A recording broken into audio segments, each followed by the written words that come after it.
Abu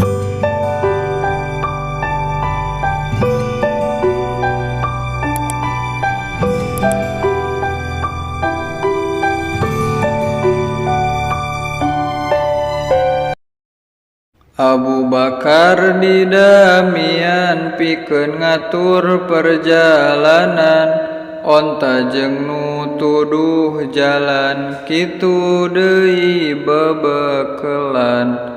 Nabi angkat najanari ngalangkungan nu sarare, padahal eta teh musuh nu maregat rek ngabunuh.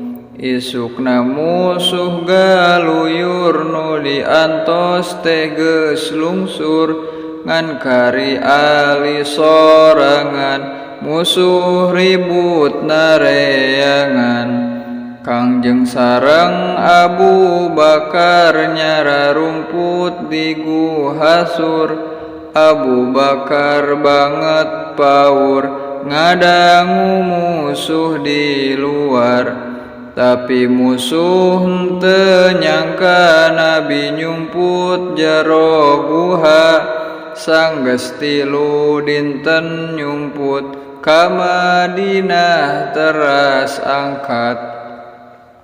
Henteu kocap di jalana dugi ka Kuba angkatna, 3 mil deui ka tepi Amr bin Auf nu nampi.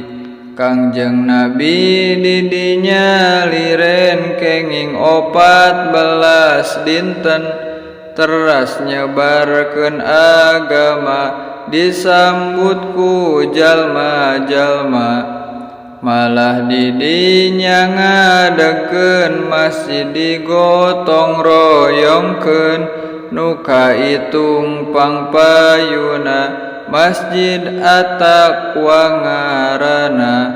12 mulud cenah Nabi sumping ka Madinah, disambutna estu hebat, dipestakeun dihalormat. Didinya teras ngadegkeun masjid digotong royongkeun, sarta pohara gedena Masjid Nabawi nelahna. Muhajir anu ti Mekkah sareng Ansor ti Madinah, ku Kangjeng Nabi dihijikeun, diatur disaluyukeun. Yahudi teh di Madinah mang pirang-pirang qabilah, ku Kangjeng Nabi diakuran, diayakeun pangaturan. Di Madinah Islam jaya, aman teu loba bahaya, akur campur loba dulur, gemah ripah subur makmur. Tapi aya bae sanajan aturan sae, aya nu Islamna palsu, nu munafik cara asu. Nu dipimpin ku Abdullah bin Ubay laknatullah, Yahudi jeung munafikin ngarasut ngabaruntakeun. Hubungan musyrik di Mekkah nu keur hurung nafsu rongkah, nu mobok manggih gorowong, maksudna asa kasorong. Sanggeus ayat perang turun tina hijrah 2 tahun, Nabi ka sahabat miwarang, hayu urang maju perang.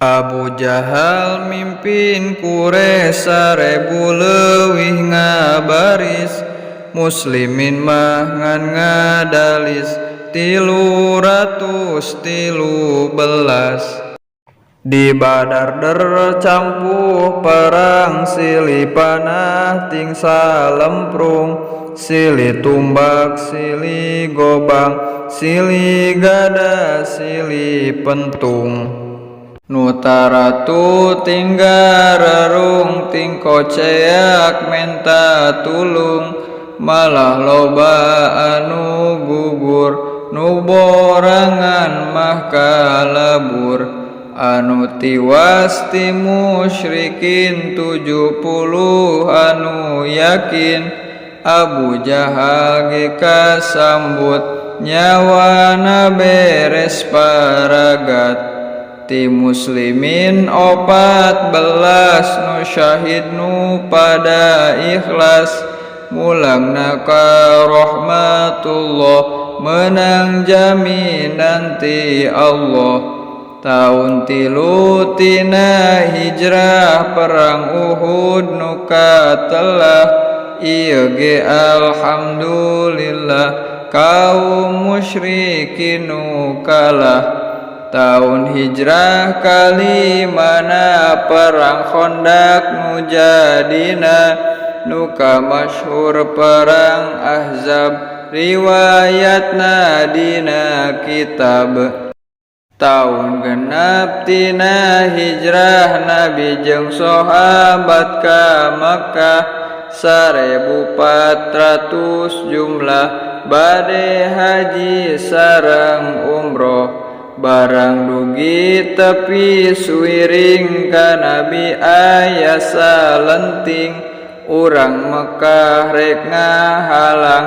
meureun ngarasa hariwang nyangayakeun musyawarah Kangjeng sareng urang Mekah di palebah Hudaybiyah hasil runding kieu cenah hiji moal peperangan di jero 10 tahun kadua tahun ieu mah tong tulus jarah ka Mekah sareng seueur deui henteu disebat di dieu enggal Kangjeng Nabi mulang sareng sahabat ngalabring sasumpingna ka Madinah Nabi dakwah kanu jauh nganggo perantara surat ka para raja jeung pangkat